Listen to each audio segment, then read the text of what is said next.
simuyambe nga nze nkuyamba okumutegeera. Kitegedde abantu bagera ku basement. Do you know where the basement is? Gwomanyi gyeri? CMI basement. Obadde omanya ayogera ku makage. So basement eri mu CMI? CMI. Confirm? Yes. Ye basement gye boogerako? Nze naliyo. So Lukwago gye yabadde? Yes. Wali mu CMI? You are picked by CMI? Yes. So you used to have safe houses? Wali mu safe house? The basement of CMI. The word basement has come with Muhoozi. I've got somebody in my basement okuyiga Oluswayiri olw'Olunyankole. So do you think there is a basement there at his home? Not at his home. So the basement is where? Is at CMI. Lwaki kisoboka? Bukeera ku makya n'agamba nti Ssenyonyi tumukute ne AK-47 10. Okiwulidde? Ziizino bannange ziizino era ne baziparedi. N'ayingira ku treason n'asanga Dr. Besigye. Ate oludda oluvuganya lusigalira awo. N'akwata billioni 3 n'aziteeka mu process ereeta omupya. Aba amuleezi.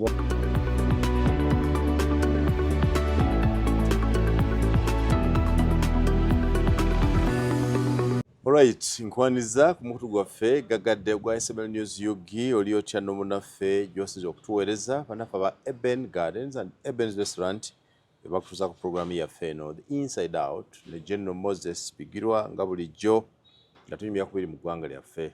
Mwebale goberera nsi yaffe sabbiiti eno nfunyeemu ebintu ebirungi n'ebibi bingi nga ngoberera bannayuganda. Buli lunaku mbeera nyongera okufuna ennaku ne bannayuganda. Abantu abali awo abokukekema obukekemi era kale waliwo ono bannaffe abali wano mu Central Region politics waffe wakukolima bukolimi kale naye aliraba era kale bulijjo sigoosembayo. And after that they even invite cameras to do that and claim they have an opposition here. You can believe and so that the credible opposition to Mr. Museveni will be built by himself. None of the people claiming to be fighting him has the capacity, the knowledge, the tactics, the strategy to fight Mr. Museveni. No wonder the opposition in government is silent. The only opposition thriving now is the one within NRM. People are now debating Muhoozi and PLU. And that's the opposition you have. The only divergent view to the current government now is General Muhoozi and PLU. My brother General Moses Bigirwa is I think is part of the lamenting group. So wasanyusa okulaba. Nange nsanyusa okusanga. Nakulabye Katonga. This is time to unite. Kikiseera kyetustukiremu. And now didn't know organize kubeerayo because I've always believed you take a different path because ebyo kekema byabadde Katonga mubikekemye over the last 20 years when I was in opposition try to kola ebyo 7 yakoze kino to press conference tukekema tukolima tukole ebintu byebimu. When Ugandans tell you to unite during elections and come together, when you were proposal, you told these people to come together. You said the Ruongo has never replied to you. Did they? They didn't. So the time you wanted them to come together and galvanize support to deliver the country, they did not mind. Then you said Lukwago is arrested. Then everyone says, now this is the time to unite ourselves. Then if this is the time to unite to yourselves, nga Muhoozi yayambye okwata Lukwago aliko abajukize to unite, then Muhoozi is better. Because singateya nga tabakozeemu kubakanga bye yabakoze temujjukira ku. So I was disappointed because abantu baga nti nkunafuya. No, I must be open. I respect you. I look at you as a promising and enterprising politician. Whatever questions I ask you was only intended to shape you up to be different from others. Nakulabye oli Katonga. Even take a microphone and somebody succeed by saying, we brought every party. Secretary General Nupu Wali, Rose Luongo, Secretary of Common Man's Party, Mwami Bigirwa, Secretary, and so I must tell you that I was disappointed. By what? By your appearance. Because you had no message. No. You are moving 2 steps forward and then moving 1 backward. What is that? no message weri naye njala okwebaza olwa intro gy'okoze okusinziira ku bintu by'obiraba nebyempiseemu but nkujjukiza bujjukiza nti you moderator here mweno show yaffe you moderator okitegedde omukulu anangule wano kakati kooti ye endala eyakuwa opinion yo eyo ojja gikola oyagala giziika asi kugiziika ogitta naye ojja gikola nga guno omukolo guwedde you know that omusajja alina diguri 3 ku mutwe mbere simple moderator you moderator simple observing issues by the virtue of and this... pretending that I don't observe no kakati tolina kyakola kubanga saagala kukubaganya naawe biro kati bwe ntandika okujungulula intro gy'okoze mba nkoze eki let's get to it what I'm saying ngambye mukekema bukekemi show me one solid activity that the opposition in Uganda has done that has changed anything. Oinamu point the fact is tumaze ebbanga nga tukola ebintu byebimu era nejjo nafunye invitation ya meeting eyo yaze bit late naye neze nentukiza obuvunanyizibwa ngani akuinviting abatestes ani general zeto chanini who invited you no kakati mu diplomacy waliwo kibayita compartmentalization of information kati wabeerawo invitation yoba yabakulu bannanga tisobola gireeta ku muzindaalo owa Simon Muyanga Lutaaya yes ebale kuyita waliwo ki waliwo nteeka okulimitinga information so bade bagamba bakuyita that is point number 1 point number 2 opposition yes tulina obunafu bwaffe tetukiganye era obunafu bwaffe bututuusiddwako bigimu gye tulwanyisa okay naye ekyo tekijjaawo nti supiriti ey'okulwana ekyaliwo wakati mu supiriti ey'okulwana sooka ompulirize wakati mu supiriti ey'okulwana buli olukya tulina okusigala nga tuyiiya amagezi kubanga tunaba kutuuka gye twagala kutuuka gwe naani gamba gwe naani n'abalala byogera biraga nti you are the same page but you are not n'abalala kakati nze nga common man party sisobola butagenda mu lukiiko lwa ludda luvuganya olw'ensonga ebirowoozo byange kati mbibawa face to face lulina wandiika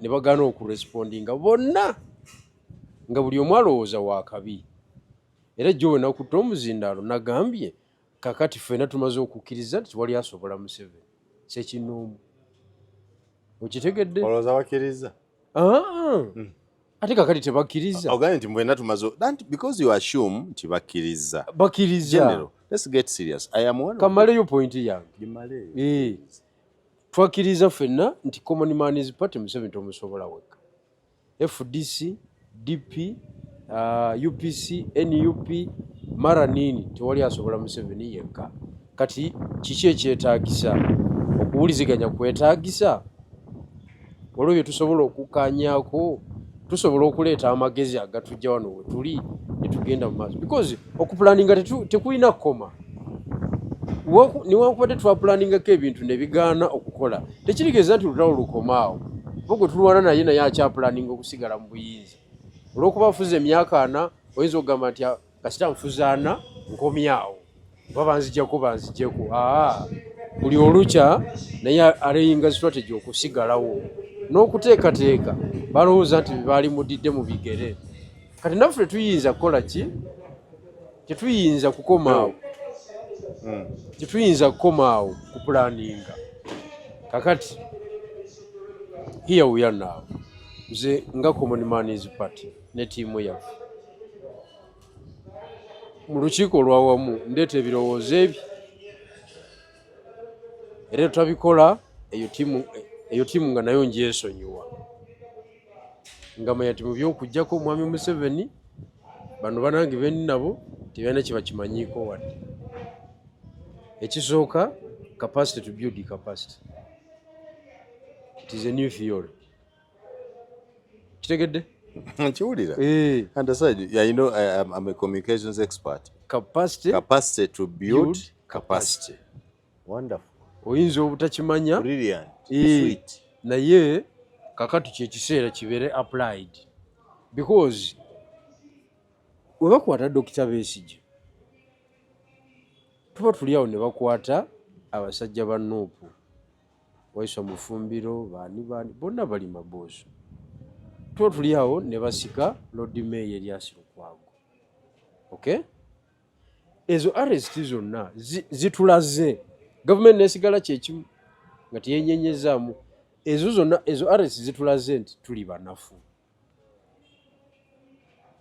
As opposition actors tuli baki banafu. Now moving, they said Semujunganda next. You know who follows Semujunganda? Senyonyi. After Senyonyi? After bajja kukima Bigirwa. Very good. Very good. Kakati so are you ready for the best match? Ekyo kitegeeza ki? Ekyo kitegeeza ki? Nze kati njagala opposition. Era opposition bengenda okuinteractinga nabo nga tukoze kino wammanga. Mu constituency mwova katugeze Dr. Lulume Bayiga. We were defeated no losing constituency. We bakukwata waliyo abaana 100 abagamba nti mumute kale 100 as a starting point. Abagamba nti Lulume mumute nga bali 100. Just 100 kale. Because a member of parliament with that minimal resources gyosobola okufuna, you can manage 200 fighters. Osobola okumobilizing abantu 200. Abaana 200. Not only to fight first, but to understand kyoyimiriddeko. Era ng'oli wa mugaso eri obulamu bwabwe. Such that nti ekikutuukako kyonna they are also involved. Kubanga gw'oli wa mugaso nnyo eri obulamu bwabwe. Just 200. But a starting point 100. Kakati ekibiina nga NUP kiina ababaka kalutandikire Bugiri wali Mukuve Jamal gomanyi obulungi. Mukuve Jamal n'ojja Iganga ewa musajja wani Mudiobole. Eyo 100. Eyo highway mu kiri 10 kiva eri ne kigatta ku kino. Eyo highway mu awo oluva Iganga oyingira Jinja. Mbiko oyinamu Mwiru. Nga tunatuuka ku Mwiru. Eyo togenze. Oyinani Lwansasula oyina Swengere as you are entering Jinja. Ibo kiribo ekityo. Okitegedde? Yes, Swengere, yes. Then oyina gata ko omukyala oyina Mwiru ate oba ofuluma Jinja oyinawo Dokita ku Lutindo Batuwa. Immediately nga wakasala Lutindo oyinawo Moses ani Owenjeru. Moses Rukanga muganda wange. Abo naba Nuupu bobala. Oli ku main. Ndi ku main yet. Tambula. Kakati immediately oluyingira Lugazi naye network weeri because wakabeerawo ne MP for 5 years. Kitegeeza network weeri. Noyingira Mukono. Sanga Namboze. Awo nawawo paka Kampala. Waliwo wetubanga twagala kujjako government yeno. Ababaka abo tebasobola kufuna baana 100 bagamba nti kokutte kwono fenno n'atulaba kipira ne kinyooka tebali yabo. Anti kakati lindako okuwakanya. That is my proposal to my colleagues. That is my proposal. Bwe baba temuyina busobozi obwo business mugivemu.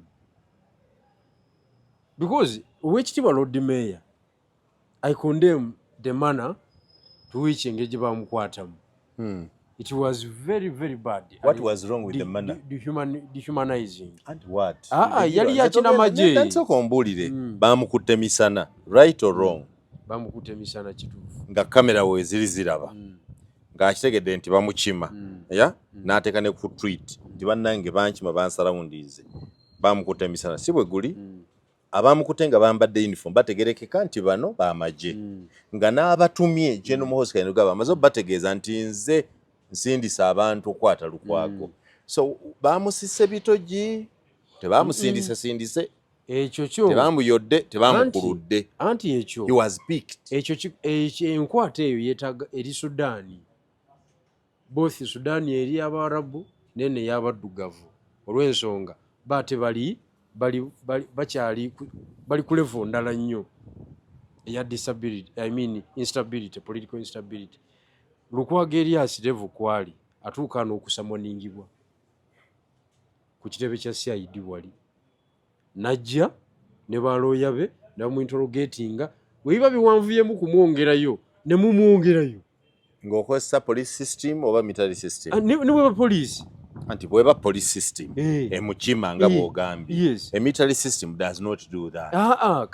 Not anywhere in the world. Military kisinza ku musango gw'olina ne kye bakweta. They will pick you. No, lindako Simon. So are you saying that Lukwago is a rebel? I can't say yes and I can't say no. And I'm telling you, I can't say no. I can't say no because rebels don't show. Do rebels show? Tuli rebels? The only rebel who has said that in our history is Yoweri Kaguta Museveni. Mutodo Obote ngenda Moscow.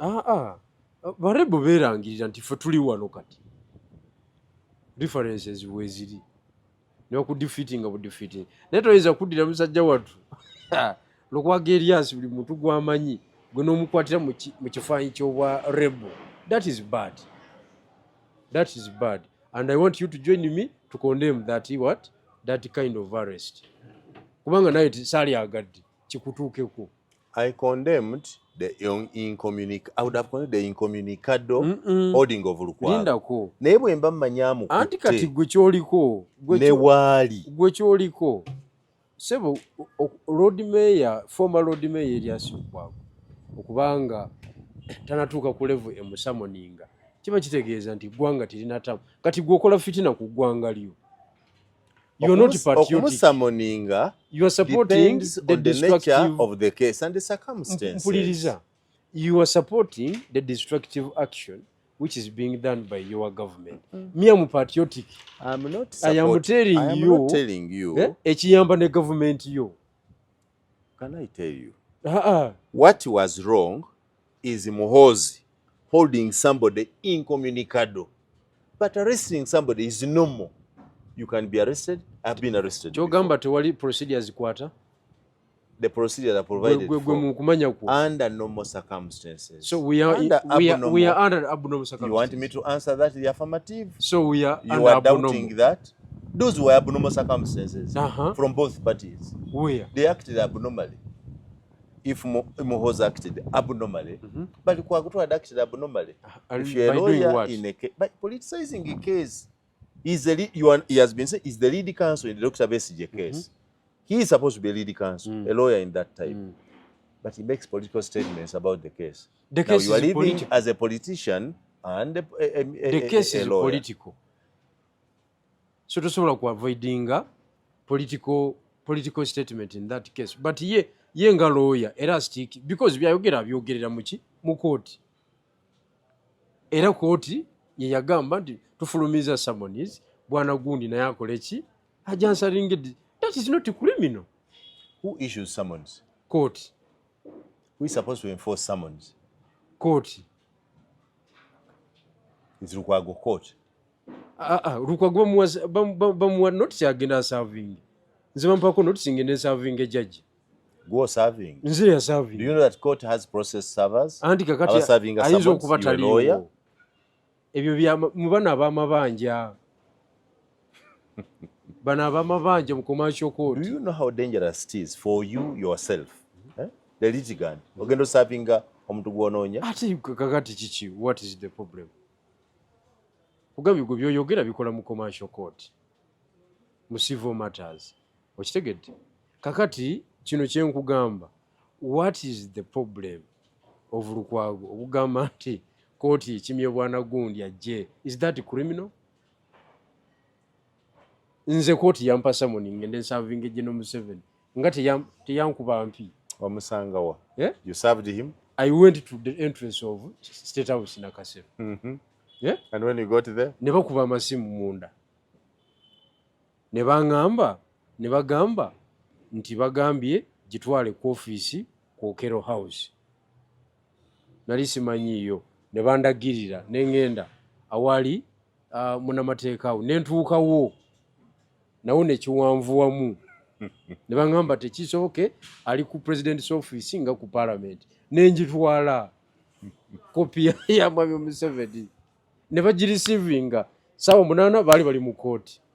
President Yoweri Kaguta Museveni kati ngamba otya nti General Muhoozi Kainerugaba who is not a president nti ye tabeere summoned in court. Tekiriyo era obukulu temugenda bukwata bwemba mutambuza bwe muti tebakulimba. I served General Museveni nasindika lawyer we, top lawyer we Kiryowa Kiwanuka appeared with him in the court. Kati biki byonyumya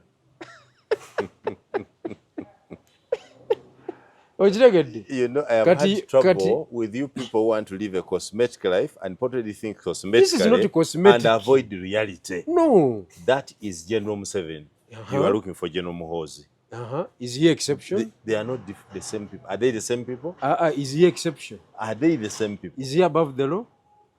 That cannot be. Nobody is above the law. But circumstances. If the commander-in-chief can receive a petition from the High Court, nasindika top lawyer we, after 1 year we are full achi. So you think Museveni received your summons? Kati ate Kirwa Kiwanuka yakimachi mu court.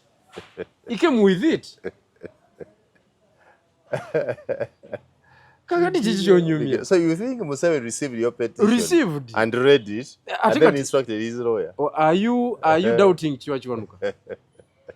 I cannot confirm that he had instructions from the president to represent him. He's simply duty. This is a sitting president. It's simply duty. Because I am realistic. Because you are fighting the facts. Bigirwa, do you think Museveni read your summons? Kiryowa Kiwanuka yakimachi mu office. I mean mu court. If you had no instruction. Okay. How the case end? Kati nkulaga nti ebintu bikoleddwa era njagala okutegeeza nti the case of General Muhoozi Kainerugaba is not an exception case. And if you want to leave a better legacy, oboolyawo esingako eya taata we ateekwa okuapplyinga tolerance. Okay. Do you think that Lukwago's knew Muhoozi's lawyers? Do you know Muhoozi's lawyers? I don't know. But court bwegamba nti genda osamaninga gundi. You serve his lawyers. You go. I have been in a matter, Mumusango election petition, to serve another party. The lawyers are given the summons to deliver. For as long as you have lawyers. Now you know that Edwin Karugire and Kirwa Kiwanuka are also lawyers for General Muhoozi Kainerugaba. It is as simple as delivering those summons to him for them to look for their person to appear. You are giving your opinion. I'm giving facts. Does Muhoozi have a lawyer or not? Did you summon him? Was Muhoozi summoned as Muhoozi or the CDM? Court yogera ku Muhoozi Kainerugaba. The person. He has a lawyer.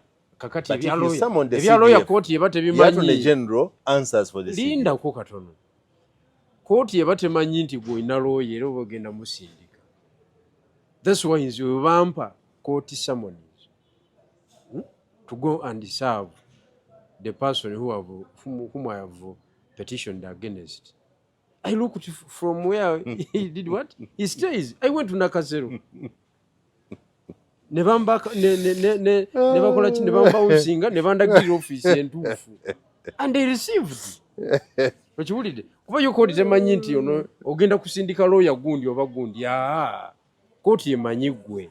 All right, let us go to level 2. Twajja wano nga tugamba nti Lukwago bamukutte ku nsonga ezitanategerekeka. Ensonga zategerekese ne Lukwago amanyiddwa waali ali mu kooti e Makindye ng'avunaanibwa okusiriikira olukwe lwe yamanyako olwokwagala okujja ku government. The burden of proof lies with those who are saying so. But at least tumanyi wali. We are at level 2 now. So kaba kuli wakiri bandimulese mu kooti ne tumanya wali kwawedde. It was answered. Bamulese mu kooti. Omukulu yakubiddemu olwali lungi. You see, General Muhoozi mwaba mutuukako temumugamba so mazima. tulibetinga lwali kati. Temumugamba mazima. This is politics. And politics tali fair. Ate politics tewali amuyinako control 100%. So politics are fair. You agree politics are fair. Tali fair. But you are demanding fair treatment from Muhoozi. Anti lindako. The same you. Lindako. In the same statement. Politics tali fair. Ate tali monopolized forever. So General Muhoozi being our elder brother, because me is my elder brother. He's 4 years older than me. Katonda bw'atwongera obulamu tukyasobola otambuza naye emyaka emirala 3 ku 4 nga tukyali balamu. Kakati mbadde saagala mwaba mutuukako mubeere nga mukola ki? Oyagala omutuukako. Mufunga bufunzi n'okutya okubaako kye mumugamba. I'm telling you. Eryo ekkubo lyakutte terikwata gavumenti. Lwaki okubanga mwagala tumugambeko mukujjukira kati ng'akoze ensobi nga bulijjo mba mumuvuma when people are saying belittling remarks to him temutugamba nti mumutugambire. Ani amwe? Every more position one. You Bigirwa, you and me have been here. You know how much belittling the opposition has done to Muhoozi. You know it for sure. I'm not responsible for the general communication of the opposition. I am talking as Secretary General of Common Man's Party. Wali owuliddeyo amaloboozi agava mu Common Man's Party. Okay. Nga ganafuya muganda waffe. Are you aware people have called Muhoozi a drunkard? But I'm not responsible. Are you aware that people have portrayed Muhoozi as omuntu atalina magezi? Are you aware? Yes. He's a drunkard? Yes. So, who is now bother doing the drunkard? If he's a drunkard, let the drunkard behave that way and treat him like you're dealing with a drunkard. Kati amaze obbanyiga, you now believe he has power. He simply wanted to show you that. Agenda kugoba. Okungobera ki? Kuba member, anti ne kuba member yagoba. Butya, yagenda kungoba nkoze eki. And you're not productive. No. Why? Mbagambye. Ebintu byo supporting. Mutugamba bulijjo. Mbakubanga yezeze mbadde nakugobye. No, tosobola kungoba. Mutugamba bulijjo kitabani kya Museveni ekitamiivu. I have these comments. You deal with them. You listen with this, what Segona has said. Bamuyita mutamiivu. Lindako kati. Kati mulanga muli mutamiivu mudiringa n'omutamiivu. Fa abatali batamiivu temutulumba. Simon, what is your problem? Oli bwaba abusive is you are demanding respect from Muhoozi nga temugimuwadde. Can you listen to me? Nakibagamba mu 2023 I said deal with this man in his own right. Linda Okatini. If there is any citizen of Uganda avuddemu statement enafuya Muhoozi Kainerugaba as an individual, let the law catch up with him or her. Because Muhoozi ali mu position enforcing amateeka is a member of the executive. Okay? Egateekesa mu nkola. Bigirwa. Linda kamaleyo pointi yange. Bamujefunyeeko, bamuvumye. Abakwata bagambe nti omuvumira ki? Kati nateeka ku level eyo. Bamuvumye. Do you agree nti badde bamuvuma? Abusive language zibaddewo. Cutting across from all sides. Good. Does he deserve that? But kakati gwe bw'oba oli mu public office. Do you know what does it mean to be in public office? That I should allow every Tom, Dick and Harry to attack me. That governs public office. And to be because I'm in a public office. When you are in that public office, olwokuba ina powers nyingi, ina budget ina ki, that's why bakuteekako amateeka. Code of Conduct, UPDF Act. Ebyo byonna ku controllinga powers for not to misuse it. Kati gwe oli mu kugamba naye kabalage oli mu ofiisi. Ffe tubala ofiisi eri gy'olimu. Okiwulidde? Ebyo tebikola ssebo mu politics. Njagala okutegeeza. Kakati gwe kyoliko page gye nkulabyeko olaga nti Uganda eri ku level y'emu ne Central African Republic ne South Sudan. According to you, nze argument yange badde eraga nti Uganda tubadde tutambuddeko bali bannaffe mu region nga tuyinza okuba tubalese. Therefore, we are at the level of summoning some people in the country. Thank you, sir. Thank you. Ati No, sobola. because you have because you have accepted nti tubadde tutambuddeko. Kitegeeza tubadde tutambulako kale kaleko. Before now, n'ekyo kyoga ntutambuleko mbadde muvuma kivume. Ate waliwo ki? Tulaba ki wano akoze. Today you are telling me nti mubadde mutambuddeko and your concern is ke tubadde twachivinzeeko onooneka. I agree with you there. Tubadde tutambuddeko. You are protecting ke tubadde tutambuddeko tetukamalaawo. Right? Yes. I agree with you. Because even you agree. Even me, you acknowledge I benefit in the good in the good political environment.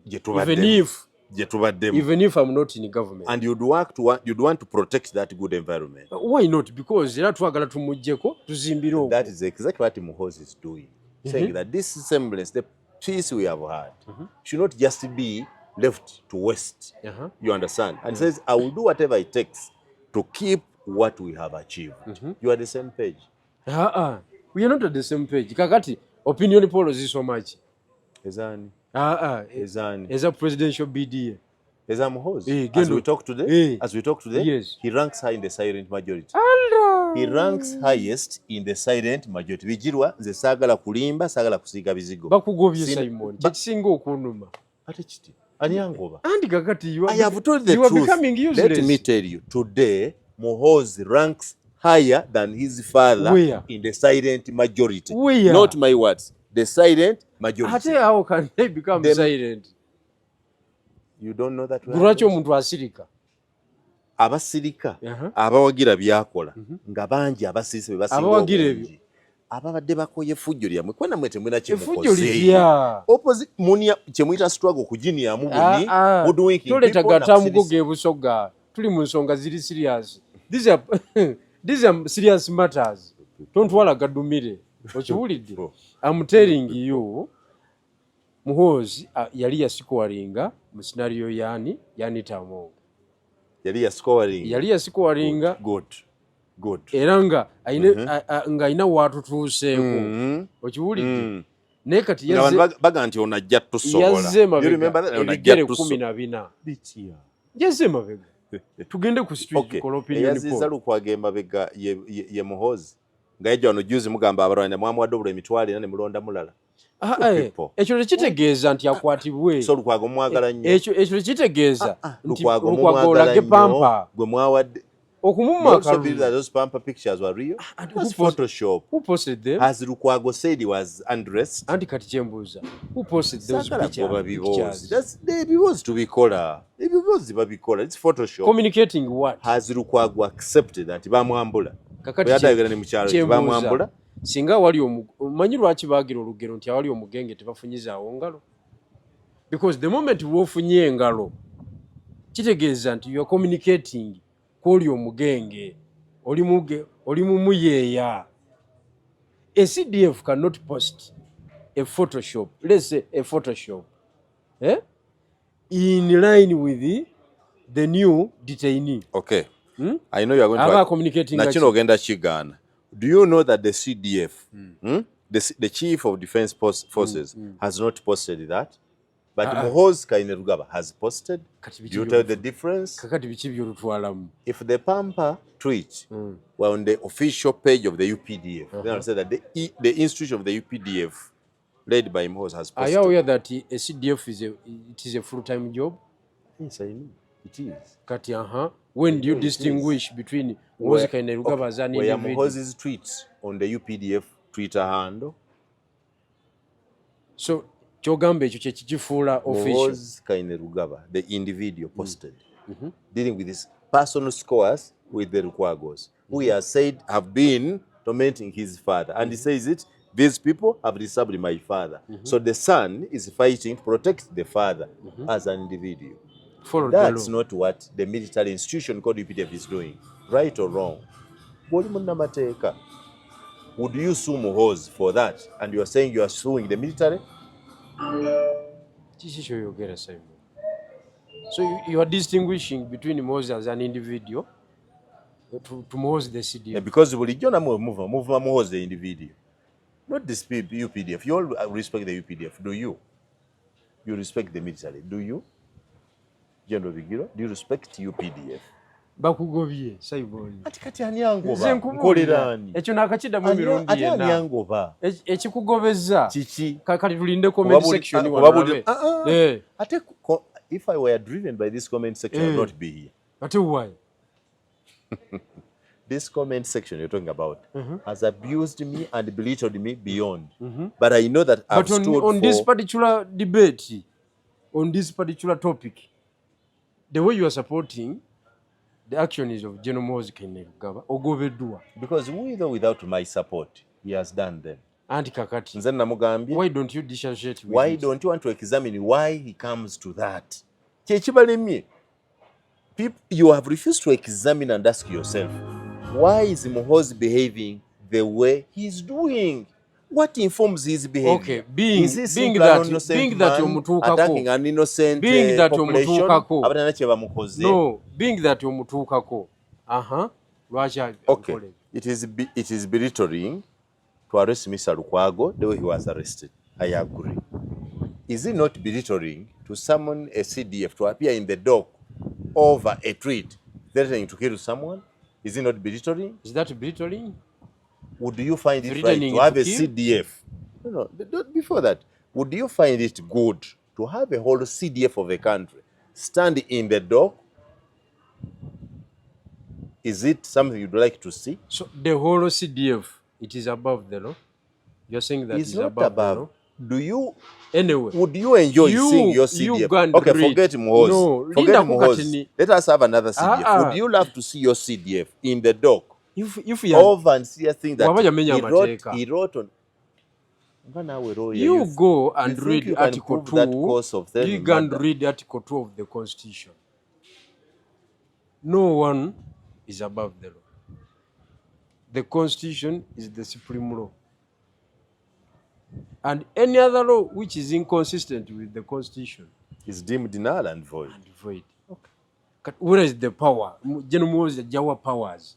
Ezifiriteninga omuntu okumutta oba asaaga mu busaazi batugamba nti asaaga nnyo osaagira kukutta. These are public affairs. In history, do you know of any murderer who has notified his culprit that I'm going to kill you? Mafia is realistic. So is Muhoozi a mafia? Anti ujye bwekitegeeza. Mafia bawa ne abasula n'ebibaluwa. Nti tujja ni wano mu Uganda wabaddewo cases ezo ne bakuwa notification era ne bakutwala ne bakutta. Yava case in Masaka ibaluwa ibadde bigwayo era Jambia neekaaba misango giri mu kooti ng'ab'ebijambiya bawandiise nti feba nga bamanyiddwa ab'ebijambiya tujja era olwaleero mutegeke ebyaffe ab'ebijambiya. We are talking about a man known nti Muyanga agambye agenda kutta Bigirwa nanke ebbaluwa nti sebo Bigirwa saa yonna nno namutuweggu. Kati gwe buli lw'osaaga ng'osaagira mu nsonga ezimenya amateeka. Amateeka gakuyita n'ojja osubstantiatinge. Kati amateeka gamugambye jangu otubuulire oba obadde osaagamu oba obadde obitegeeza. So Bigirwa oli awo olinze kulaba Muhoozi mu kaguli kisoboka Kayihura wazisamu ky'osuubira. So Kayihura wazisamu so oyagala ne Muhoozi ajje abeere mu kaguli. The president is there. N'ab'opposition babeera awo they are cross examining Muhoozi. Kasitabanga amenya amateeka. Oh Jesus Christ. You a lawyer. Bwe buzibu bw'olina. You believe that a tweet as an evidence can stand to substantiate a case of murder? Asindike ba lawyer. Can you define murder? You and me. Do you know what is the ingredients of murder? Yes. As a case? Yes. What are they? Murder eteekwa okuba nga okufa kw'omuntu kwabaddewo. Fine. That's number one. Number two. Ng'eyakikoze yategeerekese. Number three, that a weapon. Ebyakozeseddwa. That a weapon. Yes. Ebyakozeseddwa nga nabyo byakoze ki? Weebiri. Okay. Okiwulidde. Oba oli awo ne yakikoze nga yakwatiddwa n'abaamuyambyeko. Tulina gwe tuyita principal offender. Okay? Accessories. Before and after the facts.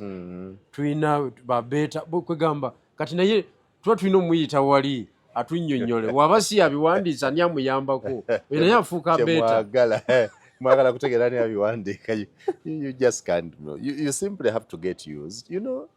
Nze endowooza yange mutayagala kuwulira, you are used to Yoweri Kaguta Museveni, a very tolerant man who is abused and attacked and goes silent and ignores.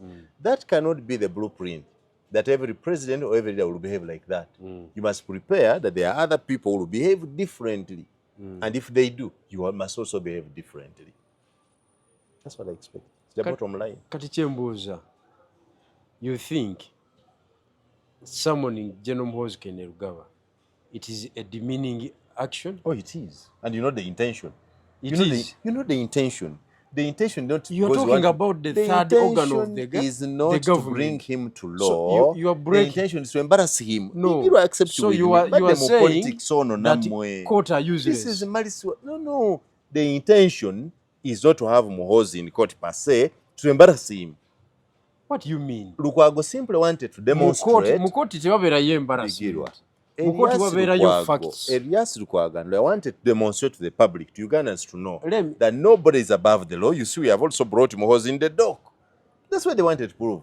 Is that an embarrassment? He's also using what is at his disposal to prove to you that, by the way, is that an embarrassment? It is an embarrassment. How? To me, having Muhoozi CDF in the dock is an embarrassment. How? To me, it's something that we wouldn't even wish to see. The CDF is in the dock. Ngamenya amateeka.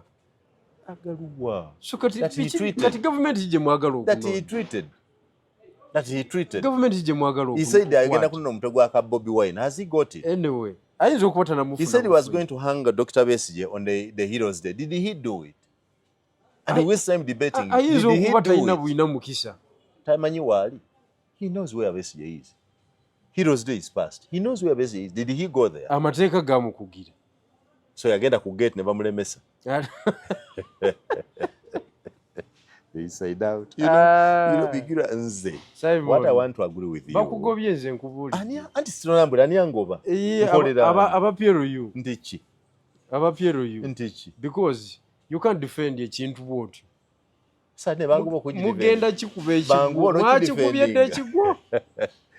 We are simply mukirize mulaba kipya. That's the truth. You are simply seeing something new that you never anticipated, you never expected. Something new. There is nothing new. So when you so now you change the way you are doing politics here. No. Because the policy has changed. No, sigenda kuwuliriza olw'ensonga. There is nothing new. General Kale Kaihura was summoned. Era the same scenario lwakuba yate yazannya muki mu nkola ndala yasindika bayaye ku kooti ne bateekawo embeera mu nnaku 2 omulamuzi yali afudde eyayishuwinga summons ezo. At least ye yazannya mu chemical and biological warfare. Okitegedde? Naye kakati ate ono ono azannya manual. Nze Bigirwa, practically speaking, I no longer have time to excite Ugandans and to hoodwink them. I want to live real for the rest of my life. I don't want to debate an issue etulese wano. Nti Muhoozi yagamba agenda kutta Besigye ku Heroes Day. Me have not come here. I have not come here to debate. Me have come here to give my opinion. Okay. Okiwulidde. Naye engeri gy'otute mu debate n'ofuuka muteesa munnange. Your opinion. Gw'osazeewo. Your opinion ebadde bw'eti bwe wabadde Katonga. Kwe tutandikidde. Because nze mbadde nki-explaininga n'ebyaffe eby'Ekatonga gwe n'oleeta opinion zo. Binnyonnyola eby'Ekatonga. Okiwulidde? Kubanga nze nkugamba. Bw'oyiwa mu byanga amazzi. Nenga ndi eby'Ekatonga okekema obukemi okw'abasajja. Anti ebyo ngenda bikyusa. Kulinga Dr. Besigye bwe yafuna obulu milioni 3.7 ebyo naye nga bamukwate wali wadde bantu 10 mu Kampala. Ebyo ngenda bikyusa. Ebyo ngenda bikyusa. Bw'oba onaabituusa togenda ku template y'abali gye wabadde. Kyembadde nkugambye. Ebyo ngenda bikyusa. That's why I've told you nze sigenda kuddamu kutuula na mubaka wa parliament atasobola kumobilizinga baana 100, atasobola bacontrollinga, atasobola kukola providinga command and control. Awo nzikizeeyo naawe opposition ndi wokekema n'okuva oyo yaggwako. Let us now address issues. Okiwulidde? Address strategy. Issues zijira mu strategy. Okay. address strategy. Okitegedde? Give us a new strategy. I do not see. So that is strategy number 1. Jobompa. Because impya tebaddeewo. That I agree. Obanga bw'ofuna obuzibu teri bantu 10 bavaawo. You are a member of parliament, you have resources and everything. Totumalira budde. You're not a politician. I agree with you 100%. Dakebbali. 100 question talina. Tukole ebirala. That is point number 1. Point number 2. Kiri bwe kiba kitulemye ekya capacity to build capacity. Let's have a public interaction with General Museveni. I agree with you. In a gazetted. Wonderful. In a gazetted area. You are now thinking as sober as I expect you to be. First of all, okukanya nti kiri kiganya is honorable. Tibanna ekituufu kiri nti kino kitulemye. Kati katunyigize mu Museveni in a public forum openly. Yes. By the way, I agree with you. Tisebe ebintu bikulemye. No blackmail. Tukwagala kololo. Teeka wali akatentiko nga bw'oyagala. Amasansogo. Naffe katubeere wano mu bunafu bwaffe. Sebo bwana Museveni ABCD. Ekyo kikolebwa ddi? Ekyanti kivamu nga tukanyiza. Tandika ekyo kiri kyo njagala kukakasa. Si kubikira. Tekijja kusoboka. Bwe wabadde nabo nga mwogere bagamba now we have an opportunity to come together. You cannot tell me that the arrest of Lukwago is more important than when people wanted you to join hands nga mugenda mu general election. Bwe lindako okukuba ebituli muki kati gwe olyomanyi nti zisobola otula ne Rubongoya in the same meeting. Mwatudde. It happened. Did you greet each other? Yes. Omuzindalo nzija gusooseeko najja n'amaliriza. That is how fun is politics. Rubongoya. Yes. So name ni name opposition. Ebisigadde ebirala gwe biveeko. Lwaki otya okuwuziramu? No, tuli naye. So you were very sure nti otya opposition munno. Nze ekyo saagala kumanya. Nze kasito bangoze. Kati nze wengenda okudipakingira era mpe mere gwanga ndibuulire nti bano mbatadde ngeze ensonga ebbiri tulemeddwa okola keegi. Let's have a public debate with General Museveni. Kubanga ebintu bino nze ndaba tulina bimala na General Museveni nga tanavaako. Bwe tunalinda ebya Mwami Muhoozi biyinza okuwanvuwa nga bwe mbiraba. Era bwe banga embeera ebanyigiriza okubazuukusa okulowooza ekyo then I salute General Muhoozi. Kubanga bw'abanyize yatuzuukusiza. Kati yabazuukusiza by the way. Opposition ebadde yeebasa nebadde kyemukola. Yabadde activity. Of course. So yataddewo omulimu gwe mu byeyaguleese. Mwogera because alina kye yakoze kati. Politics bwatyo bwabeera nti any error you do you my opponent. It's like okuteeba goal. Mu kisayi ky'omupiira goal tesobola kunywa nga ba opponent bakoze ensobi. Naye tosobola kubagamba nti bayambye opponent. Ate mubadde muyinawo ki? Okibulidde. Ekiri mu ggwanga kira Muhoozi ki ekibaddewo? That is my point. Era I want to stand on it. Era njagala okutegeeza nti ngenda kudefendinga ebirowoozo byange up to the latter. Ninda Muhoozi alonde leader of opposition ko yagani nakyo nkisobola. Simanyi oba ebintu bibayitako obuyisi. Yagambye Joel Ssennyonyi simwagala. Nina capacity okuteekawo leader of opposition omulala n'agamba oli tandika omulamwa nti 2 weeks genda ekyo consider that in 2 weeks. Omanyi nga akisobola. Okuwa leader of opposition omupya. Wa Muhoozi ayogera kyatasobola. Omanyi nga akisobola. No, anti engeri gye watali nnyo nfuga nnyo eri awo ey'amateeka bya bufuzi bye biriwo kisoboka. Kubanga lwaki kisoboka? Bukeera ku makya n'agamba nti Ssennyonyi tumukute ne AK47 10. Okiwulidde? Ziizino bannange ziizino. Era ne baziparedi. N'ayingira ku treason n'asanga Dr. Besigye. Ate oludda oluvuganya lusigalira awo. N'akwata billion 3 n'aziteeka mu process ereeta omupya. Abamulezi. Ng'omupya amugera mu mmwe. Abamulezi. Ajja kulonda leader of opposition from the opposition side. Ekyo nze nga bwe manyi politics. Nga naye amugya mu mmwe. Nga bwe manyi politics bw'atambula. Ekyo kisoboka. Kisoboka. Engeri okinnyonnyodde. You know Bigirwa, that's why nze saagala ogende weetike bifuluusi by'abalala. You are thinking right. The public is understanding you right. the public is supporting you, right. Yes. Don't carry other people's baggage. Move nga bw'oyogedde. Kubanga ebintu ebiri by'oyogedde byetaaga. Teri bikola. Ebyo ebiri by'oyogedde talisobola bikola. Era kino ekisembayo bw'okiremerako ennyo tuyagala tugende tukonfronting Mr. Museveni tumubuuze. Bagiraga nti wali okolera Museveni. Ndi wano. Eyo debating kati. Muhiya ennaku z'omwezi mmeka leero wano wendi. 19. Very good. Kirinde. Anti abatamanyi. Kubanga kati bw'ogamba nti oyo yalidde ate kakati ono agambye nti Lukwago ali mu kabadi. Oyo tumukolere ki? Oyo mutuge mutuzi. Mutuge mutuzi. Alina rolo ki mu lutalo? Mutuge mutuzi naye nze era naye bwaga nti Lukwago ali mu kabadi. Saagala muwakanya nga simu debate nze. Muhoozi bwaga nti I have arrested these traitors. This fool. Kole kyewafunyemu. Fool idiot. Yakiwandiise. Yes, yakiwandiise fool idiot. Because you know Muhoozi ayogera, he speaks out his mind. Naye olekyaga nti these traitors.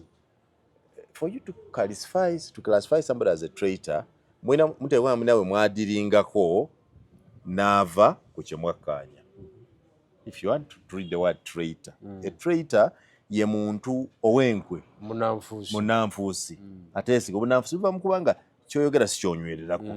You said different things, you act different. So when Muhoozi says these traitors, ate njagala Bigirwa ogenda osome, Muhoozi wakosa ebigambo ebyo ebinene abiteeka mu capital letters. That's deliberate for abasoma communication. These traitors, these fools, these watuka kigambo idiot akiteeka mu capital letters for emphasis. He seeks to elicit some particular meaning that if you read it n'okitako obuyisi bw'oti Lukwago, you miss it. We should be asking, why does he classify Lukwago as a traitor? On which mission have they betrayed each other to classify that? I don't know. You don't know. So if you don't know, tread carefully. Zite kinzijjaako okujjako nga maze okufuna obujulizi ku ekyo. Nze njagala Lukwago nnyo. Because Lukwago was my lawyer when nali mu kkomera. Badde okimanyi? Era Lukwago ye yalidinga team okuwoza okunzija mu kkomera to release me. And asumani basaalirwa. True or not? True. I want to see Lukwago out. Nze nsinga, if there is anything I can do, including calling General Muhoozi oyo Mote, I am one of those who say, please Mote. I would join Mama Charlotte and say, leave the man. I also feel bad that Lukwago looks frail and sick. Under human circumstances, he should be allowed full access to asawobe ajjanjabwe. Saagala Lukwago kufa. But I also want Lukwago to play mature politics. Because the original template gyatambuza ya defiance ya Dr. Besigye twagiwa buli kimu teyakola. But Lukwago is in court. Court is the most civilized really institution. Kwegamba ye institution yeraga nti these people they are civilized. Anti kati kyemulikola, the confusion you are making. Did Muhoozi arrest Lukwago the politician or Lukwago the lawyer of Besigye? He arrested Lukwago. The lawyer, the politician. Lukwago and his surroundings. He don't arrest surroundings. He arrested Lukwago. The politician or the lawyer? Kakati kuja kutani. Kwa mumu akutte. Sinze. Sina capacity. Sina capacity kwa. By the way, surprisingly, I don't even think Muhoozi atulaawo n'alowooza ku bantu balowooza ku the first 100 erinnya lya Muyanga ne libeeramu. No, not at all. I am not that close. Abali close obalaba. You see his army. But I am one of those who are fed up with myopic. Akugobi. Nkuzi iki. Akugobi. Okungoba mu Uganda, wokuntwala mu ngamba nti akula mu basement. Byonna. Wato muyambye. Simuyambye nga nze nkuyamba okumutegeera. Kitegedde. Abantu bagera ku basement. Do you know where the basement is? Gwomanyi gye. CMI basement. Obadde omanya ayogera ku makaage. So basement eri mu CMI. CMI. Confirm. Yes. Ye basement gye boogerako. Nze naliyo. So Lukwago gye yabadde. Yes. Wali mu CMI. You are picked by CMI. Yes. So you used to have safe houses. Wali mu safe house. The basement of CMI. The word basement has come with Muhoozi. I've got somebody in my basement okuyiga oluswayiri olungankole. So do you think there is a basement there at his home? Not at his home. So the basement is where? Is at same way. Yeah, you require now of course there were other basements with other sister intelligence agencies. Iso erina ebyayo. Eso erina. Naye the most active is the same way. Bigirwa. I agree with you. I agree with you. Nti kyammenya nange nga waliwo activity gye beetaaga ne baagala mujje abantu ekaliro 100 bajje bayambeko mu activity eyo nga abaliidinza activity bennyini ne Dr. Besigye yennyini talina bantu 100 bavudde Rukungiri to fight for him. Mugisha muntu tabayina. The only people yo omuntu yekka yali alina abantu nga bw'oba musaba enkya bajja yali nandala mafaali nga bagamba abagiswa enkya no 100 200 baba batuuse. So when we ugenda kukozesa that method to determine who to work with, I support you. Agamba nti opposition but they have all the facilities. Yes. They have all the capacity to mobilize others to build capacity. Yes. If you agree that that's what you're going to do, I agree with you. But togenda bafuna. Bajja kulabira. Togenda bafuna. Tewali wano tewali abafu tosobola. You know why? Abaana bakuwuliriremu bayite bajje. Abantu balina okusomesebwa. So you know why in under number 5 you had those people? Because he thought about, he bothered. Because he sacrificed for it. He sacrificed some resources. He trained the people. He empowered them. N'abasomesa. But you can't be a leader. He's the only politician here. Gwosa nti enkyalata abantu 10 n'abaleeta. Mu taxi. Ne baba kulole. Ne bwaba kubapakira nti bwe yepakire yekka bakutuukeko. Naye nga bali determined kye bagenda okukola. Sagala kujja buzzi nti tugenda kololo. Nze manyi babiri. Ani omulala? Ne mwenare mulimu Kadaga. Ne Kadaga abawezi. Abaleta. I agree. Mwenare mu abalina. Abalina. I agree. Abagamba nti okobye eki? Kadaga ne mwanti keeze ebisatu we Kampala abantu bisatu gye bali. Ate nga be mobilize bokka. Bana maama ali kubeete Kampala waliwo kino. They are there. She has them. That is the capacity. Kati oyagala ba MPs ba opposition. Baba tebakisobola. Buli omu abe ne capacity. Era tujja kibuulira eggwanga. Nti bannaye tulina badikuula mu by'obufuzi. Seriously? Yes. Seriously? Yes. Kubanga nze nakwatibwa Kamuli Busayo. And the town of Kamuli was paralyzed. I know. I am not an MP. I know. The forces, the authorities, they were forced to release me. Nange bwe mwankwata mulamuzi yagamba ogenda kumala mukomere emyezi 6. The public abantu ne bagamba tekisoboka. Naku musanvu. That's capacity. Ne bagamba tekisoboka. That's what we are demanding of your people want to change. Kakati nze njagala kutuuka mu myezi nga 6 okuva olwaleero nga maze okugogora oludda oluvuganya. Do you agree with me? Nti okututumuka kwa Muhoozi it's because of the absence of an alternative opposition. The emergence of Muhoozi is the vacuum in the opposition. There is no. It is not there. Opposition yebaddewo. The only credible opposition to Museveni today is Muhoozi and PLU. Ate kati nga Museveni yatenga yazimba Muhoozi. You're credible opposition. Eri project ye. Opposition yesigala eri eno. Eri Museveni project naawe. Muyinza okwezimba mwekanga tubagyeko jjajja musigala omwe. Jjajja atuwaki? Yaba office. No, Kabanda told you. Ani yaba office ya CDF. Eyuwa. Mwajewa. Mwajewa. Museveni yawa PLU office. Yawa munnamagye atendekeddwa ina ebisanyizo bayita Muhoozi Kayine Rugaba gwe yawa wa CDF. Kati gwe ndabaka matu olowooza Secretary General yakugamba juzi mu PLU buli kye tukola kye mulaba tukola tekuli wadde 10 kya Muhoozi wadde Museveni abaagala bateekamu. Sooka ontunuulire. Bundabaka amatu olowooza ndi mbuzi oyogera na mbuzi sebo. Naye lwaki tukome wano? Tukome wano kubanga oyogera na mbuzi sebo.